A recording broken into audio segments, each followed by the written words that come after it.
سبق نمبر 111، سورۃ الانعام کا رکوع نمبر 12، آیت نمبر 95 تا 100۔ قرآن مجید کی تلاوت حرفی لفظی اور با محاورہ ترجمہ بما تشریح حافظ محمد قاسم خان کی آواز میں۔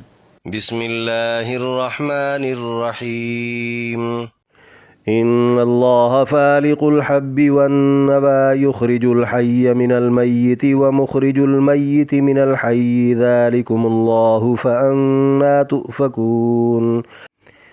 ان اللہ بلا شبہ اللہ فالق پھاڑنے والا ہے، الحبی دانے کو، والنوا اور گٹھلی کو، یخرجو نکالتا ہے وہ، الحیہ زندہ کو، من المیتی مردہ سے، ومخرجو اور نکالنے والا ہے وہ، المیتی مردہ کو، من الحی زندہ سے، ذالکم اللہ یہ ہے تمہارا اللہ، فانا تو کدھر، تؤفکون تم بہکے جا رہے ہو۔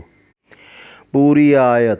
بلا شبہ دانے اور گٹھلی کو اللہ ہی پھاڑنے والا ہے، وہ جاندار کو بے جان سے نکالتا ہے اور بے جان کو جاندار سے نکالنے والا ہے، تمہارا اللہ وہی ہے، تم کہاں بہکے جا رہے ہو۔ فالق الإصباح وجعل الليل سكنا والشمس والقمر حسبانا ذلك تقدير العزيز العليم۔ فالق چاک کرنے والا ہے وہ، الاصباحی صبح کو، وجعل اور بنایا اس نے، اللیل رات کو، سکنن آرام دہ، والشمس اور سورج کو، والقمر اور چاند کو، حسباناً حساب سے، ذالک یہ، تقدیر طے کردہ ہے، العزیزی غلبے والے کا، العلیم جاننے والے کا۔ پوری آیت۔ وہ صبح کو چاک کر کے نکالنے والا ہے اور اسی نے رات کو آرام دہ بنایا اور سورج اور چاند کو حساب سے رکھا، یہ غلبے والے اور جاننے والے کا طے کردہ اندازہ ہے۔ وَهُوَ الَّذِي جَعَلَ لَكُمُ النُّجُومَ لِتَهْتَدُوا بِهَا فِي ظُلُمَاتِ الْبَرِّ وَالْبَحْرِ قَدْ فَصَّلْنَا الْآيَاتِ لِقَوْمٍ يَعْلَمُونَ۔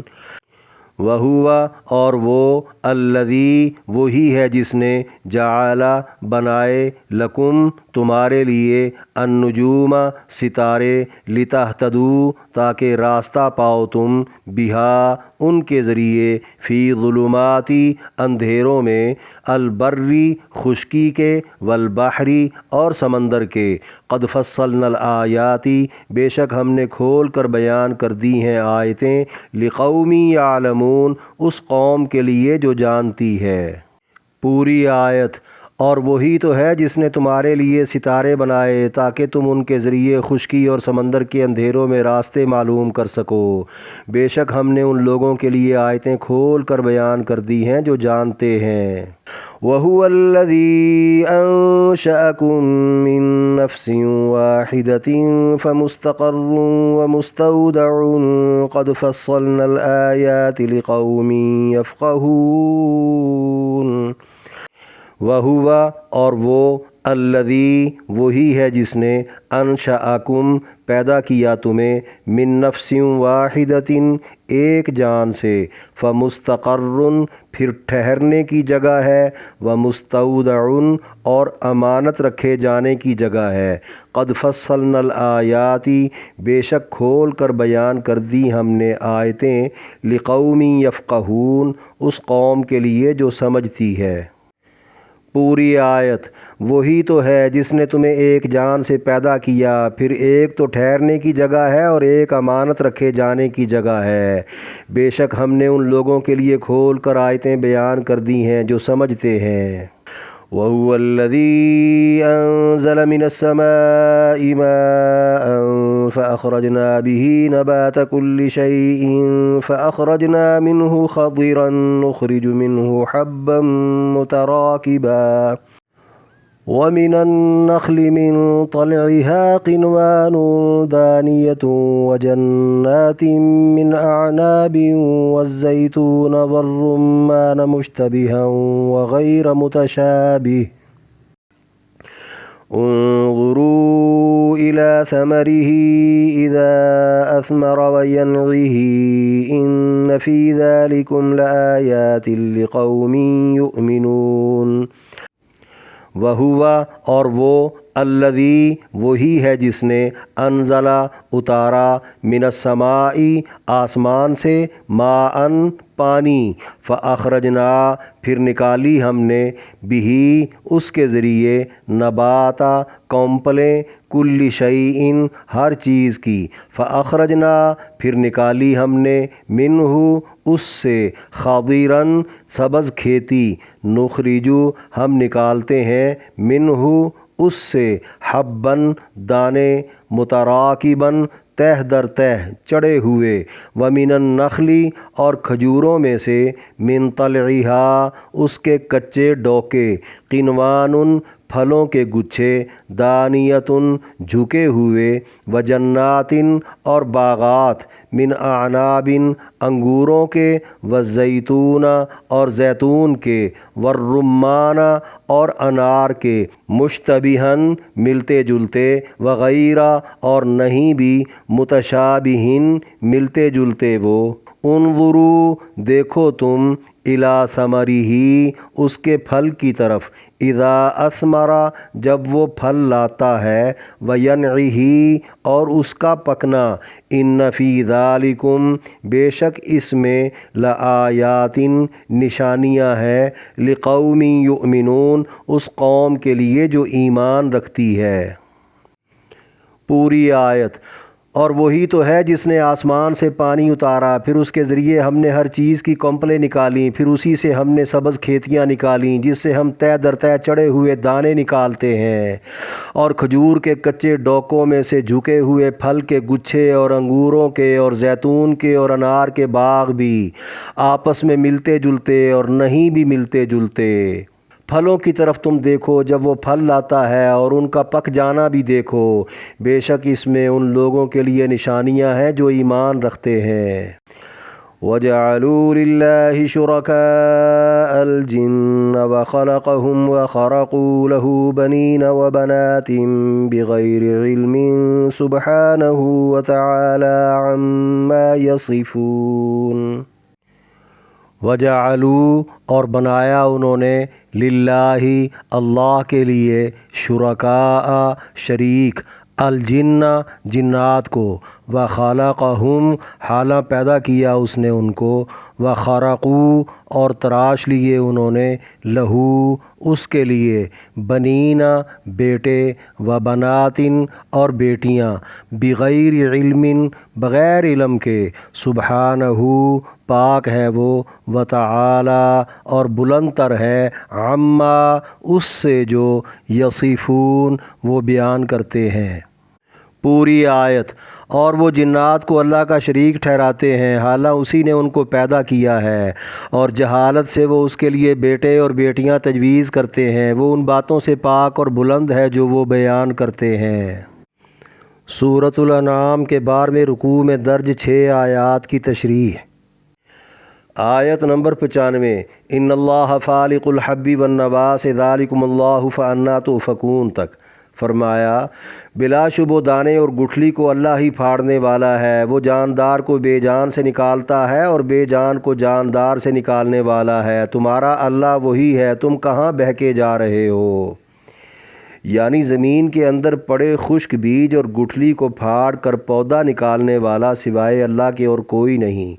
مفسرین کے بقول ہر دانے اور گٹھلی میں موجود ایک چھوٹا سا سوراخ ہوتا ہے جہاں سے پودوں کے ریشے پھوٹتے ہیں۔ بعضوں نے کہا دانے سے مراد وہ بیج ہیں جو انسان کی خوراک کے لیے استعمال ہوتے ہیں جیسے مکی جو گندم وغیرہ اور گٹھلی سے مراد وہ بیج ہیں جنہیں کاشتکاری کے لیے استعمال کیا جاتا ہے جیسے بہت سارے پھلوں کی گٹھلیاں۔ ابتدائی مرحلے میں ہی ان کو جاندار بنا کر جڑیں زمین میں اور تنا باہر نکالنے والا وہی رب ہے جو ہر جاندار کو بے جان سے اور بے جان کو جاندار سے نکال دیتا ہے جس کی 20 مثالیں دیکھ کر دنیا اسے فطری ارتقاء کہہ دیتی ہے۔ در حقیقت یہ اسی فاعل کا فعل ہے جو کسی کو نظر نہیں آتا مگر وہ اپنے کاموں سے پہچانا جاتا ہے۔ وہی سب کا خدا ہے جس کا کوئی ثانی یا شریک نہیں۔ پھر اس کا انکار کر کے فطرت کو ہی سب کچھ سمجھ لینا اور مرنے کے بعد زندہ کیے جانے کو محال قرار دے دینا یا اس کے شریک بنا کر ان کی نیاز مندی میں لگ جانا ادھر ادھر بہکنا نہیں تو اور کیا ہے۔ آیت نمبر 96 فالق الاصباح سے ذالک تقدیر العزیز العلیم تک فرمایا، وہ صبح کو چاک کر کے نکالنے والا ہے اور اسی نے رات کو آرام دہ بنایا اور سورج اور چاند کو حساب سے رکھا، یہ غلبے والے اور جاننے والے کا طے کردہ اندازہ ہے۔ یعنی شب ظلمت کا پردہ چاک کر کے صبح کی روشنی برآمد کر لینا، پھر رات کو طاری کر کے سب کو راحت و آرام پہنچانا، اسی طرح سورج چاند کو نپی تلی حرکت دے کر گردش میں لانا تاکہ دنوں مہینوں سالوں اور صدیوں کے اوقات کار میں لمحہ بھر کی بھی تقدیم و تاخیر نہ ہو۔ یہ وہی کر سکتا ہے جس کا اقتدار ذاتی اور علم کامل ہو، جو نظام کائنات کے ہر شعبے کا اکیلا حاکم و ناظم ہو اور ہر چیز اس کے تابع فرمان ہو، اس کی گرفت اور جکڑ بندی سے نکل نہ سکتی ہو اور اس کی حکمتوں کے عین مطابق طے شدہ اندازوں کی رفتار سے حرکت کرتی ہو۔ یہی وہ حقیقی خدا ہے جس کا کوئی ثانی اور شریک نہیں۔ پھر بھی ملحد و منکر اور مشرک بن جانا بہت بڑی جہالت ہے۔ آیت نمبر 97 وَهُوَ الَّذِي جَعَلَ لَكُمُ النُّجُومَ سے قَدْ فَصَّلْنَا الْآيَاتِ لِقَوْمٍ يَعْلَمُونَ تک فرمایا، اور وہی تو ہے جس نے تمہارے لیے ستارے بنائے تاکہ تم ان کے ذریعے خشکی اور سمندر کے اندھیروں میں راستہ معلوم کر سکو۔ بے شک ہم نے ان لوگوں کے لیے کھول کر آیتیں بیان کر دی ہیں جو جانتے ہیں۔ یعنی دوران سفر گھنے جنگل میں یا وسط سمندر میں جب سمت کا پتہ نہ چلے کہ جانا کدھر کو ہے، تب ستاروں کی حالت دیکھ کر راستوں کا تعین کر لیا جاتا ہے۔ اب تو نیٹ کے یا سائنسی آلات کے ذریعے سمتیں معلوم کر لی جاتی ہیں، لیکن فلکیاتی سیاروں اور ستاروں پر مشتمل خدا کا تیار کردہ یہ فطری نظام ہے جو خدا کے حکم سے ہمیشہ انسانوں کی رہنمائی کرتا رہے گا۔ اس نظام کو دیکھنے اور اس بیان کو سننے والے تو سبھی ہیں، مگر ان میں سے وہی لوگ اللہ کی ہستی کے قائل ہوں گے جو جانتے ہوں گے، مطلب جو عقل و فکر والے اور استدلال کے ماہر لوگ ہوں گے۔ قرآن کی مختلف 3 آیات میں ستاروں کے 3 فائدے بیان کیے گئے ہیں۔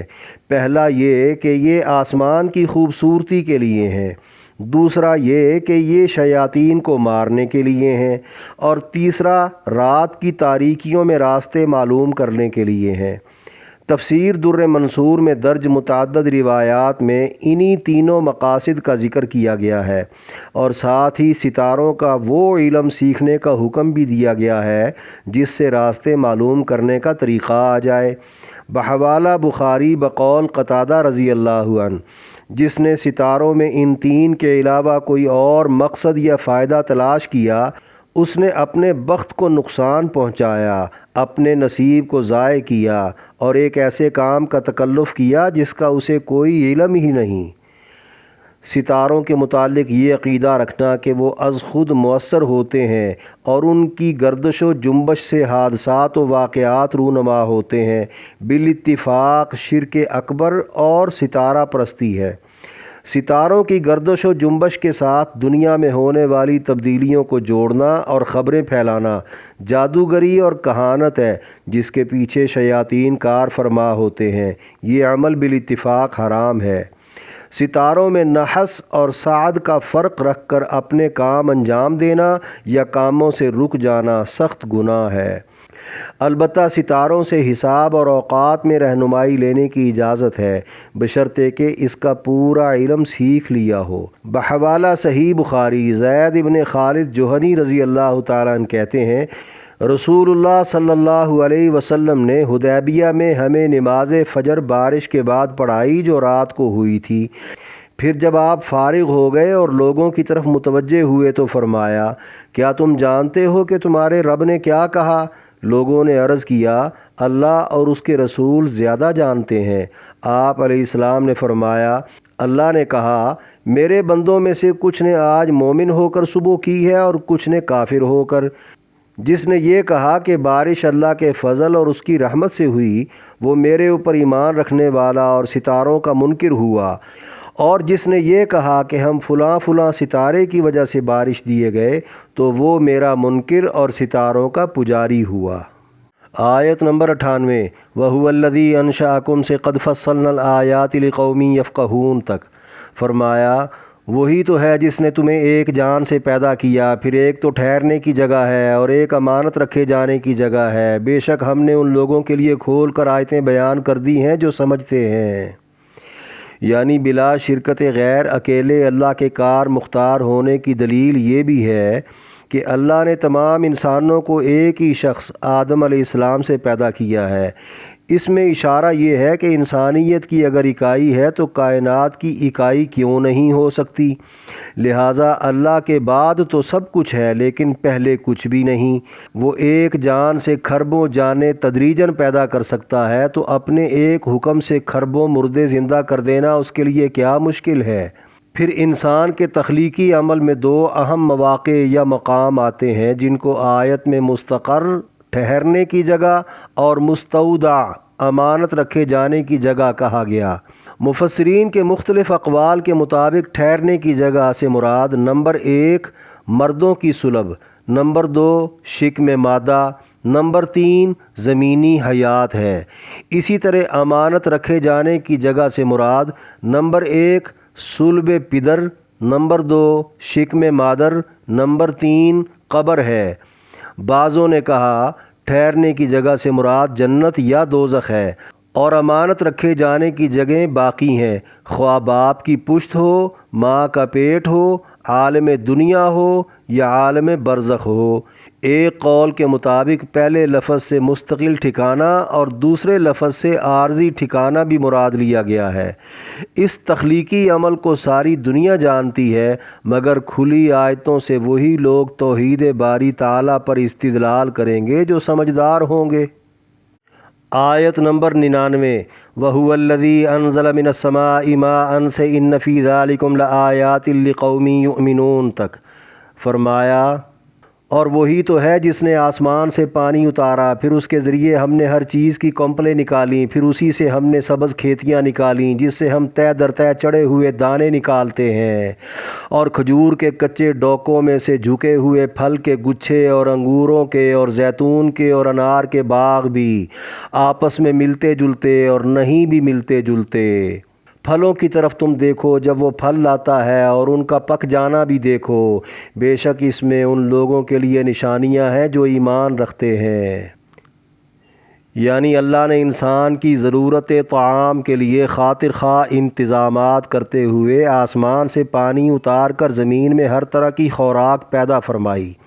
بنظر فہم دیکھا جائے تو دانے سے کمپلیں نکال کر سرسبز فصلیں اور چھوٹے بڑے درخت تیار کر دینا، آئندہ بھی کاشتکاری اور باغبانی کے تسلسل کو برقرار رکھنے کے لیے ان میں پھر سے تہ در تہ دانے بھر دینا ایک اللہ کا ہی کام ہے۔ لفظ طلعھا سے مراد کھجور کے درخت پر شروع میں جو کچے ڈوکے ظاہر ہوتے ہیں جنہیں گپھے اور گھابے بھی کہا جاتا ہے۔ لفظ قنوان سے کھجوروں کے وہ خوشے یا گچھے مراد ہیں جو تیار ہو جائیں۔ لفظ دانیتن سے مراد اپنے وزن سے جھکے ہوئے گچھے ہیں۔ عرب میں چونکہ کھجور، انگور، زیتون اور انار کے باغات بکثرت تھے، اس لیے ان کی جانب توجہ مبذول کروائی۔ دیگر علاقوں میں پائے جانے والے باغات کو ان پر قیاس کر کے پھلوں کی تیاری پر خوب غور و خوض کے بعد یہ نتیجہ لیا جا سکتا ہے کہ کوئی تو ہے جو تدریجاً ان کی شکلیں اور لذتیں بدل رہا ہے۔ پھر بعض پھل تو دیکھنے میں ہم شکل اور چکھنے میں ہم ذائقہ محسوس ہوتے ہیں، اور بعض بالکل مختلف ہیں۔ پھلوں کی تمام قسموں اور ان کے پکنے کی تدریجی حالتوں کو دیکھتے تو سبھی ہیں، مگر ایمان جن کے نصیب میں لکھا ہوتا ہے وہ مشاہدے کے بعد کفر و شرک سے بیزار ہو کر اللہ کی وحدانیت کے قائل ہوئے بغیر رہ ہی نہیں سکتے۔ آیت میں توحید کے دلائل تو ہیں ہی، اس کے ساتھ یہ اشارہ بھی مل رہا ہے کہ رب تعالیٰ نے اگر انسان کی مادی اور دنیاوی ضرورتیں پوری کرنے کے لیے اس قدر وسیع انتظامات کر چھوڑے ہیں تو یہ کیسے ممکن تھا کہ وہ انسانوں کی روحانی اور اخروی پیاس بجھانے کے لیے کتابیں اور انبیاء نہ بھیجتا۔ آیت نمبر 100 وَجَعَلُوا لِلَّهِ شُرَكَاءَ الْجِنَّ سے سبحانہ وتعالی عما یصفون تک فرمایا، اور وہ جنات کو اللہ کا شریک ٹھہراتے ہیں حالانکہ اسی نے ان کو پیدا کیا ہے، اور جہالت سے وہ اس کے لیے بیٹے اور بیٹیاں تجویز کرتے ہیں۔ وہ ان باتوں سے پاک اور بلند ہے جو وہ بیان کرتے ہیں، یعنی علمی، عقلی اور قطعی دلائل کے باوجود اکیلے اللہ کو کار مختار اور کار ساز یقین کر کے پکارنے پوجنے کی بجائے مشرک لوگ جنات کو بھی اللہ کا شریک ٹھہرا کر ان کی عبادت میں لگ جاتے ہیں۔ جنات کو پوجنے کی چند صورتیں ہیں۔ نمبر 1، جنات و شیاطین کے بہکاوے میں آ کر چاند، سورج، ستاروں، مورتیوں، پتھروں، آتش کدوں، دریاؤں، درختوں اور اللہ کے پیاروں کو اللہ کا شریک کار سمجھ کر کرتا دھرتا مان لینا۔ نمبر 2، براہ راست جنات و شیاطین سے امداد مانگنا یا ایسے کفریہ شرکیہ عملیات کرنا جن کی وجہ سے جنات و شیاطین بندوں کے معاون بن کر خدمات انجام دینے لگیں۔ جنات کی پناہ میں آنا، اپنی حفاظت کے لیے انہیں پکارنا، جنگلوں صحراؤں کے دیوتاؤں کے نام جانور وغیرہ بھینٹ چڑھانا، جیسے سورۃ الجن آیت نمبر 6 میں مذکور ہے۔ مسلمان ہونے والے جنات نے کہا تھا کہ ہماری سرکشی اس وقت مزید بڑھ جاتی ہے جب مرد لوگ جنات کی پناہ پکڑا کرتے تھے۔ نمبر 3، بظاہر مورتیوں کی پوجا پاٹ کرنا جو کہ حقیقت میں ان کے اندر موجود چھپے ہوئے جنات کی پوجا پاٹ ہوتی ہے، جیسے سورۃ النساء آیت نمبر 117 میں بت پرستوں کے متعلق فرمایا، وہ نہیں پکارتے مگر سرکش شیاطین کو۔ نمبر 4، دنیا میں اس نظریے کے باقاعدہ لوگ پائے جاتے ہیں جن کے ہاں ایک خیر کا خدا ہے جو انسانوں حیوانوں کا اور نیکی کا خالق ہے، اور دوسرا شر کا خدا ہے جو زہریلے کیڑوں مکوڑوں موذی جانوروں درندوں کا اور بدی کا خالق ہے۔ پہلے کا نام وہ یزداں بتاتے ہیں یعنی اللہ اور اس کی قوت ہے، دوسرے کا نام وہ اہرمن بتاتے ہیں یعنی شیطان اور اس کی طاقت ہے۔ وہ دونوں کی پوجا پاٹ کے قائل ہیں، نعوذ باللہ۔